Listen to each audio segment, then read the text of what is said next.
Ang boomerang technique ay isang counter statement na kapag ginamit mo sa iyong katunggali ay nasasagot mo ang kanyang aligasyon at naibabalik mo sa kanya ang aligasyon na kung saan siya ay napupunta sa dilema.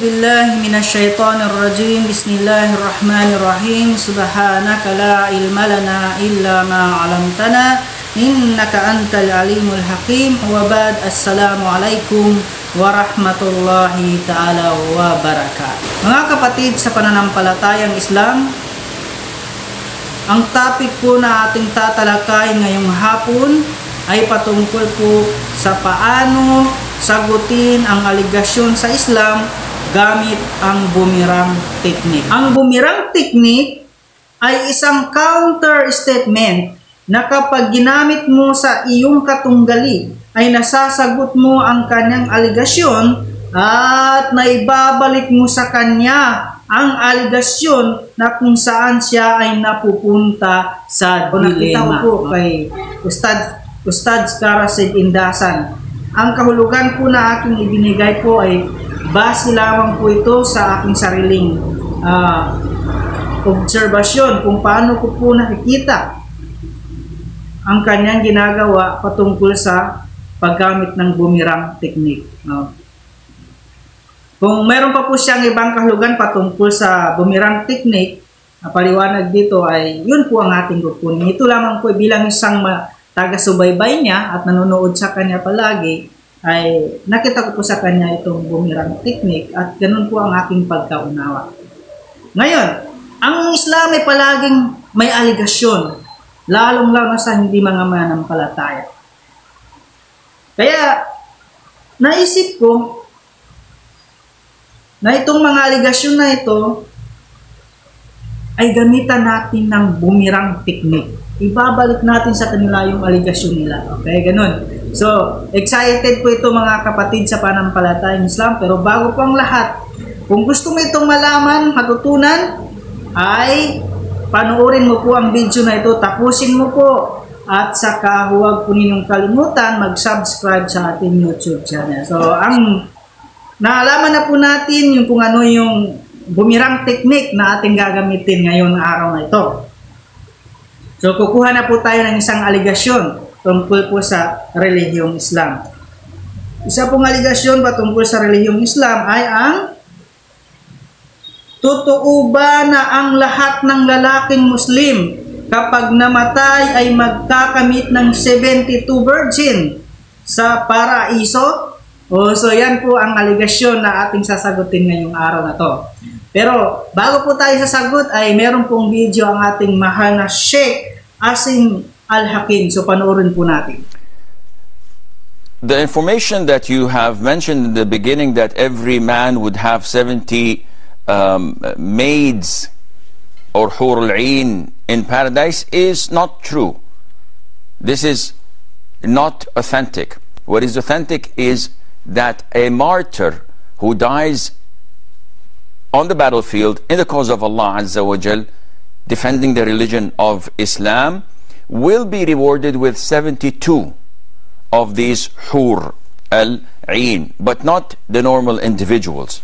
So yan po ang kasagutan ng ating mahal na Sheikh Asim Al-Hakim patungkol po sa aligasyon na ito, na ang lahat ng lalaking Muslim kapag namatay ay magkakamit ng 72 virgins. Saludo po sa ating mga mahal na mga Sheikh sapagkat ang kanilang pagsagot po patungkol sa mga aligasyon sa relihiyong Islam ay nasa defensive position lamang po sila, hindi po sila nang-aatake ng ibang relihiyon. So, ang natin naman po bilang isang taga-subaybay nila, hindi naman po ito pang-atake, bagkus ibinabalik lamang po natin yung mga katanungan nila patungkol sa relihiyong Islam. Titingnan natin kung aligasyon ba na yan ay wala rin sa kanilang pananampalataya. So, gagamitan po natin ng boomerang technique. Kapag tinatanong nila ito sa atin, lalo na po sa mga Muslim, kaya kinakailangan kayo po na mga kapatid namin mga Muslim, lalong na po yung mga sinasabi nilang lumaki sa panampalatayang Islam, tulad po dito sa Maguindanao, o katulad po mga Maguindanaon, okay, na lumaki po sa panampalatayang Islam, kailangan po may alam po kayo sa inyong relihiyon. Kasi kapag once po na tinanong kayo patungkol dito, matutulala kayo, matutulala kayo mga kapatid, sapagkat hindi nyo alam kung paano sagutin. Mabuti lang kung meron tayong napanood na katulad nun kay Ustad Sheikh Asim Al-Hakim. Buti lang kung napanood natin ang kanyang video at masagot natin ang ganun. Nakita po natin ang ayon sa sagot ng ating Sheikh, na si Sheikh Asim Al-Hakim, hindi po totoo na ang lahat ng mga Muslim na lalaki pag namatay magkakamit ng 72 virgins. Bagkus, ang authentic po doon na hadis ay yung mga martir. Yung namatay na martir sa landas ng Allah Subhanahu wa Ta'ala ang siyang magkakamit ng 72 virgins.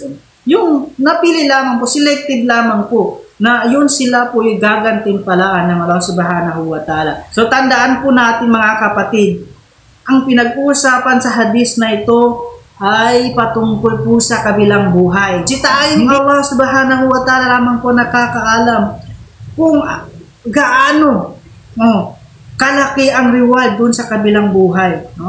Hindi po natin pwedeng ihambing ang reward dito dun sa kabilang buhay dito sa mundo. Huwag po natin gawing sukatan yung nakikita natin dito sa mundo dun sa kabilang buhay. Iba po yun doon. Okay?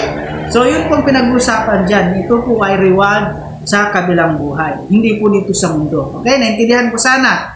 Okay, ngayon. Kasi ang aligasyon dito ay Muslim 72 virgins ang kanilang naging asawa sa kabilang buhay. So ano nang gagawin nila dun sa kabilang buhay? Magpapasarap? Ganun? Okay, ngayon. Ang kasagutan sa tanong na yan, o aligasyon na yan, ay babalik natin sa kanila. Kayo ba, yung sa inyong Biblia ba, na kung saan magkakasawa kayo ng higit pa 72, magkakaroon kayo ng reward na higit pa 72 sa sa hadis na nabanggit. Yun, anong gagawin nyo doon? Yun ang tanong doon. So, abangan ninyo. Okay? So, bago tayo pupunta dun sa talata na yun na nabanggit mismo ni Jesus sa Biblia, pupunta muna tayo dito sa Old Testament. Okay, so ganito po. Mabasa po natin sa Lumang Tipan sa Bilang chapter 31 hanggang 40 po ito. I-shortcut lang po natin. Okay? Kukuha lang po tayo ng mga talata para mabasa lang, maintindihan lang po natin. Ayon po sa Bilang chapter 31, ganito po. At sinalita ng Panginoon kay Moises na sinasabi, ipaghiganti mo ang anak ni Israel sa mga Madianita. Pagkatapos nito'y malalakip ka sa iyong bayan. So, ibig sabihin, utusan ng Diyos si Moises na maghiganti. At binihag ng mga anak ng Israel ang mga babae sa Madian, at ang kanilang mga bata, at ang lahat nilang mga hayop, at ang nilang mga kawan, at ang lahat nilang pag-aari ay kanilang sinamsam. At ang lahat nilang mga bayan sa mga dakong kanilang tinatahanan, at ang lahat nilang mga tulda ay kanilang sinunog sa apoy. Verse 11, at kanilang dinala ang lahat ng kanilang nakuha, at ang lahat ng kanilang nasamsam, maging sa tao at maging sa hayop. Sa verse 17, ngayon nga ay patayin ninyo ang lahat ng mga batang lalaki at patayin ninyo ang bawat babae na nasipingan ng lalaki. 18, ngunit ang lahat ng batang babae na hindi pa nasisipingan ng lalaki ay buhayin ninyo upang mapasa inyo. Mag-isip dito sa talata na ito. Paano malalaman ng isang kawal o sundalo ang isang babae na hindi pa nasipingan? At sinalita ng Panginoon kay Moises na sinabi, bilangin mo ang ang samsam na nakuha sa tao at gayon din sa hayop at ni Eleazar na saserdote at ng mga pangulo ng sambahayan ng mga magulang ng kapisanan. Okay, so pinapabilang ng Diyos sa kanila. Ayun, ito na, nanghingi ng Diyos. Subhanallah. Bigyan mo ng buwis ang Panginoon sa mga lalaking mangdidigma na nagsilabas sa kikibaka, isang tao sa bawat 500 sa mga tao at gayon din sa mga hayop at sa mga asno at sa mga kawan. Okay, ito na, 31. At ginawa ni Moises at Eleazar na saserdote gaya ng iniutos ng Panginoon kay Moises. Sa verse 36 to 40, ito ang kalahati ng parte ng mga sundalong na ikipaglaban.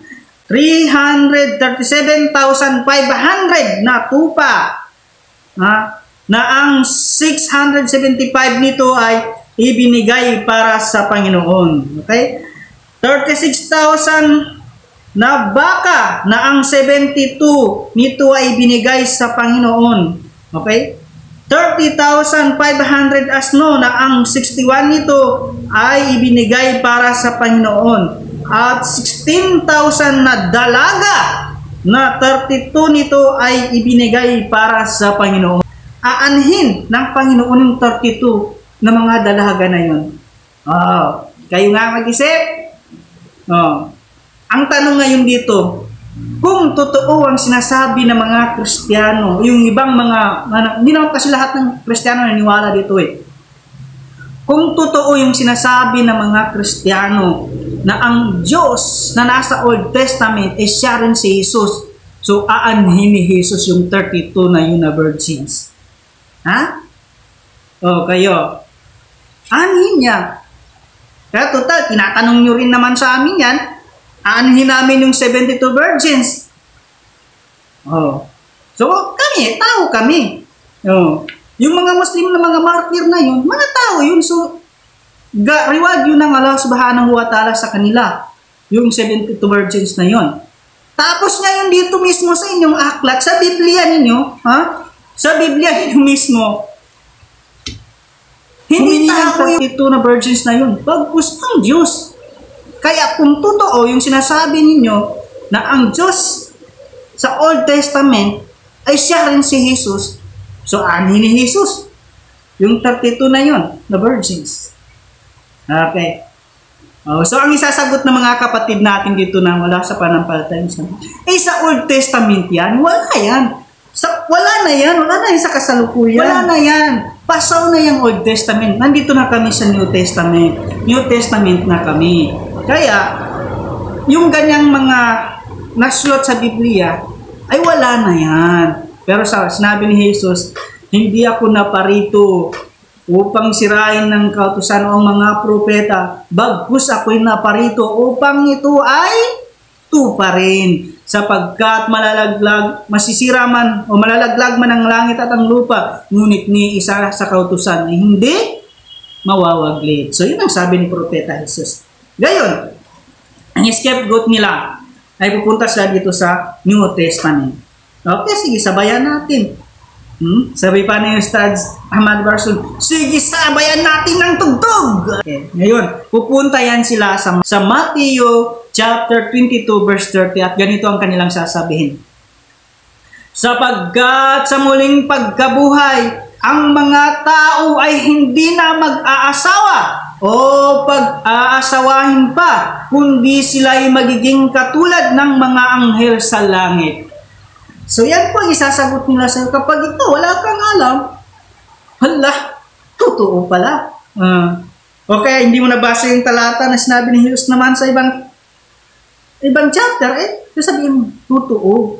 Pero ang ginawa ko dito para malaman, ang ginawa ko, binasa ko ang Mateo, tapos meron kasi mga Biblia na ipinapakita kung anong talata, kung saan talata ito makikita. Kung nasulat ito sa kay Marcos, mababasa ito kay Matthew at mababasa rin kay Lucas. Ganun yun. At saka sa kay John. So ganun po yung ginawa ko. So sinundan ko po yung ganun na patakaran ng Biblia. Sinundan ko po. At nabasa ko nga po sa Lucas chapter 20 verse 34. Lucas chapter 20 verse 34 hanggang 36. Ito.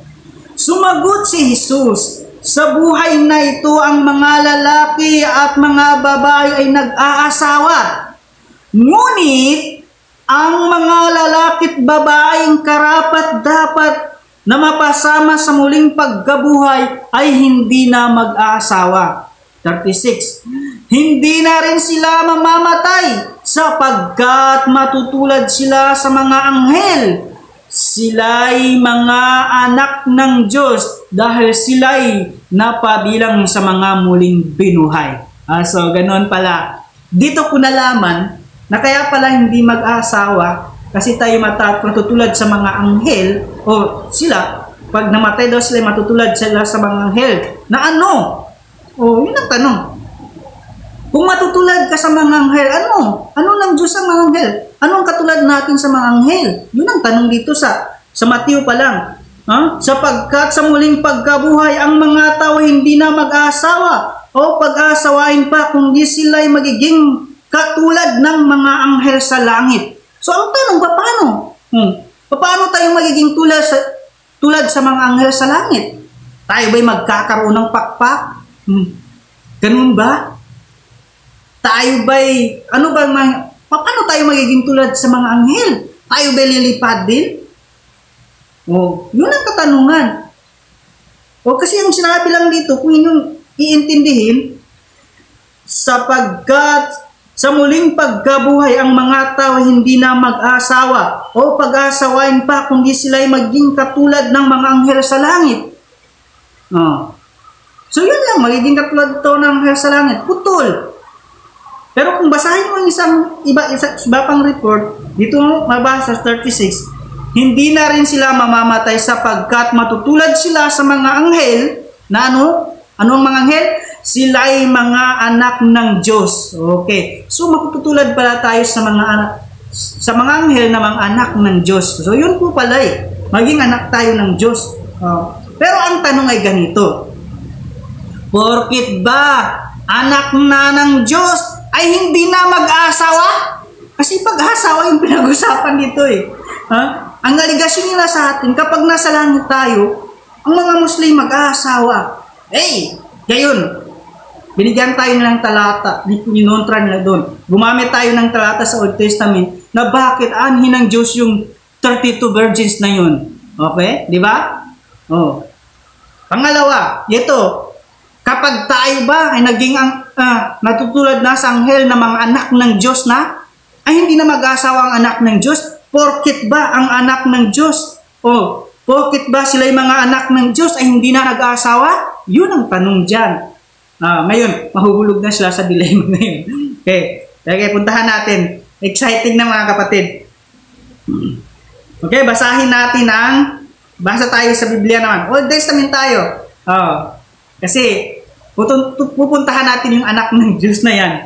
Basahin natin ang Genesis chapter 6 verse 1 hanggang 2. Ito. At nangyari nang magpasimula na dumami ang mga tao sa balat ng lupa at mga kaanak ng mga babae, nakita ng mga anak ng Diyos na magaganda ang mga anak na babae ng mga tao at sila'y nagsikuha ng kanya-kanyang asawa sa lahat ng kanilang pinili. Ibig sabihin pala, ang anak ng Diyos pala, na matutulad tayo dun sa mga anghel na anak ng Diyos, ay nag-aasawa rin pala. Ngayon, tibag na ang kanilang argument na sa langit ay hindi nag-aasawa sapagkat tayo naging katulad ng anghel. Pinutol nila doon sa Mateo, pinuntahan natin sa Lucas na ang magiging katulad pala natin magiging katulad pala tayo ng mga anghel sapagkat tayo sapagkat sila'y magiging anak ng Diyos. So ang tanong, kapag anak na ba ng Diyos, hindi na mag-aasawa?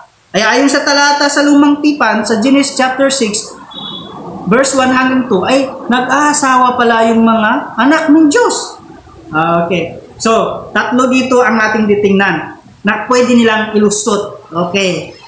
Una-una, ayon sa ibang paniniwala nila, ito daw na mga anak ng Diyos, patungkol dito sa anak ng Diyos na nabanggit dito sa Genesis 1 hanggang 2 ay mga anak daw yan ng mga sinaunang tao. So tulad din na Seth, ay Adan, ay tinuturing po na mga leader na malapit po sa Diyos. So tinatawag sila yung mga anak ng Diyos. Ibig sabihin, metaphorical po na statement yun. Metaphorical po yung ginamit dito sa Genesis chapter 1 hanggang 2. So kung gano'n ang kanilang paniniwala, metaphorical po ito, ibig sabihin, ang salitang anak po pala ay hindi na bago sa Biblia. Kaya naman si Jesus na tinatawag nilang anak ng Diyos ay metaphorical din po. Okay? So hindi po mangangahulugan o hindi po bago na ang salitang anak ay patungkol lamang po pala kay Jesus. Bagkus, meron na palang nauna sa kanya na tinawag na anak ng Diyos. Ibig sabihin, dilema po nila yun. Sapagkat, kung ipagpipilitan nila na ito ay mga tao, tumutukoy ito sa mga tao na malalapit sa Diyos, ibig sabihin, yung pagiging Diyos anak na Jesus ay nangangahulugan po na pagiging malapit na sa Diyos. So, hindi po nila pwedeng kunin yun. Okay? So, yun po ang ating kasagutan dito. Kapag ipagpilitan nila na ito ay metaphorical o tumutukoy sa mga taong malalapit sa Diyos, so, ang kay Jesus din po na pagtawag sa kanya na anak ng Diyos ay metaphorical din po. Hindi po siya magiging isang bugtong na anak ng Diyos sapagkat may nauna na. Okay? So, yung salitang anak na Diyos na to ay wala na. Okay, pangalawa, may mga taong nagsasabi na ito daw ay mga anghel. So, ibig sabihin pala, kung ito ay mga anghel, ibig sabihin, nag-aasawa rin pala ang mga anghel. So, tibag na yung kanilang argumento dun sa Matthew chapter 22 verse 30 na hindi tayo nag-asawa sapagkat tayo matutulad sa mga anghel. So, yun po ang kanilang dilema ngayon. Kahit sanang piliin nila dyan, sasabihin nila, ang mga anak na Diyos na tinutukoy sa Genesis 6 verse 1 to 2 ay mga anghel. So, sira na yung argumento nila sa Matthew 26 verse 30. At ipagpipilitan man, hindi. Yan ay mga tao na malalapit sa Diyos, yan ay metaphorical. Ang masisira naman po na kanilang ideolohiya o paniniwala ay yung paniniwala nila na si Jesus ay anak ng Diyos. So wala silang pinipili, di ba? Okay, ngayon, natapos na yan, wala silang pinipili. Punta na po tayo sa ayon mismo kay Jesus. Pabasa natin ito po ay patungkol po mismo kay Jesus na ang tao ay magkakaroon ng asawa sa kanilang buhay. Yun ang kanilang gantimpala sa pagsunod nila kay Jesus. Basahin po natin sa Matthew chapter 19 verse 29. Kapag iniwan ni Numan ang kanyang tahanan, mga kapatid na lalaki at babae, ama, ina, asawa, mga anak, o lupain, alang-alang sa akin, ay tatanggap siya ng sandaang ibayo at pagkakalooban siya ng buhay na walang hanggan. Okay? So nakita po natin dito na kapag sinunod mo pala o iniwan mo pala yung bagay na yun, iniwan mo ang asawa mo, alang-alang sa pagsunod kay Jesus, ikaw ay magkakaroon ng 100 times na asawa sa kabilang buhay. Okay? Nakita mo? Nakuha niyo? Yung sabi naman ba, meron akong naka-sharing sa isang grupo doon sa Dutch and Langan. Ginamit kong talata na ito. So, sabi niya, wala yan sa aking Biblia, bro. Kasi makikita niyo po sa ibang Biblia na wala po ito. Wala po itong nakasulat na asawa. Wala po yung nakasulat na asawa sa ibang Biblia. Ngayon, kung makikita po ninyo sa ating sa pananampalatayang Islam, sa banal na Quran, sa banal na Quran, ay wala po nakalagay sa banal na Quran na 72 virgins. Wala pong nakalagay. Pero sa kanila, sa Biblia, kapag iniwan mo ang iyong mga ari-arian, ang iyong asawa at yung nanay at tatay, mga kapatid, alang-alang kay Jesus ay magkakamit ka ng 100 times na katumbas nun sa kabilang buhay at everlasting life. So, ulit po, sinasabi ko sa inyo, ang pinag-usapan po sa hadis na kanilang binanggit ay patungkol sa reward sa kabilang buhay at maging dito po kay Jesus ayon sa Biblia ay patungkol po sa reward sa kabilang buhay. Kaya kung ang kanilang aligasyon ay ang mga Muslim kapag namatay ay nag-asawa pa, no? Ang ginagawa nila doon ay tawag ng laman, pagsunod sa tawag ng laman, kayo mas marami yun sa inyo. O, diba? Dahil kami mga Muslim ayon sa hadis, 72 virgins lamang po. Okay? Na kung saan, ito ay napipili lamang po, patungkol lamang po sa mga taong martir. Yung mga mujahidin na namatay sa pananampalatayang Islam. Kaya yung mga tao na mga sahid na namatay sa jihad fi sabilillah, sila lamang po yung bibigyan ng ganoong reward ayon sa hadis ni Propeta Muhammad sallallahu alaihi wasallam. Ngunit ito sa inyo, kung iniwanan ninyo yung mga ari-arian, yung mga asawa, alang-alang kay Jesus, so 100 times ang inyong makukuha na asawa sa kabilang buhay. So yan po ang gusto kong ipakita sa inyo. Nakita po natin na kung pagbabasihan yung nabanggit sa Biblia patungkol sa pag-aasawa, kung sino ang mas marami po yung mga Kristiyano. Okay? Maliban lang kung hindi mo sinusunod si Jesus, hindi mo iniwan yung asawa mo para lang masunod si Jesus. So ibang usapan yun. So kasi mismo si Jesus nagsabi, ano ba yun? Basahin nga natin ulit bilang panghuli. Matthew 19 verse 29. Kapag iniwan ninuman ang kanyang tahanan, mga kapatid na lalaki at babae, ama, ina, asawa, mga anak, o lupain alang-alang sa akin, ay tatanggap siya ng 100 ibayo at pagkakalooban siya ng buhay na walang hanggan. Ngayon, sa anong makakamit ang buhay na walang hanggan? Dito ba sa mundo? Hindi. Sa kabilang buhay, kapatid. So, ibig sabihin, ang pinag-uusapan dito ay reward sa kabilang buhay. Doon sa kabilang buhay, kapatid. Huwag ninyong husgahan ng mga Muslim na mahilig sa tawag ng laman kasi dahil sa hadis na yun. Kung ganun ang inyong pananaw at ibabalik namin sa inyo ang pananaw na yan, aanhin mo itong Matthew 19 verse 29. Okay, nakuha? Nawa po ang ating pag-usap na ito hindi po magdadala sa atin sa sama ng loob natin.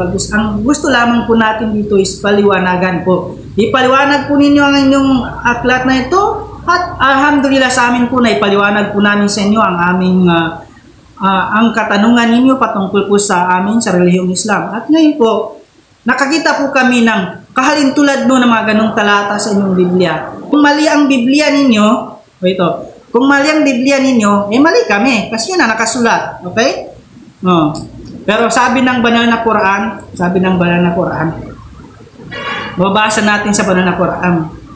Yuriduna liyutfi'u nurallahi biafwahihim wallahu mutimmu nurihi walau karihal kafirun. Sabi niya sa wikang Tagalog, sila ay naghahangad na pawiin ang liwanag ng Allah sa kanilang mga bibig. Ngunit lulubusin ng Allah ang kanyang liwanag, bagaman ito ay kinamumuhian ng mga di nananampalataya. So yan po ang ating kasagutan sa kanilang mga aligasyon. Unang aligasyon pa lamang po yan. Nawa po ay patuloy po niyo pong suportahan sa ating channel na ito, That's Boy YTC po sa YouTube. At meron po tayong Maguindanao Bible and Quranic Reader po.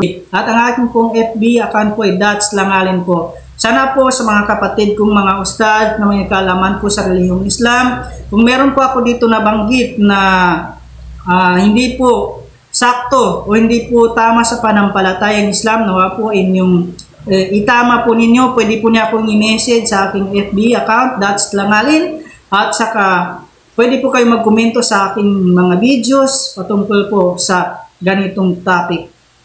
Gusto ko po sana, ayoko po magkaroon ng galit sa pagitan ng ating mga kapatid na Kristiyano. Ang akin lamang po ay pagpapaliwanag po sa aligasyon patungkol sa aming pananampalataya. So ipinaliwanag po namin dito at saka ibinalik lamang po namin. Kumbaga ipinapakita lamang po namin na maging po sa inyong aklat ay may nakasulat na ganun. Hanggang dito na lamang po. Assalamualaikum warahmatullahi ta'ala wabarakatuh.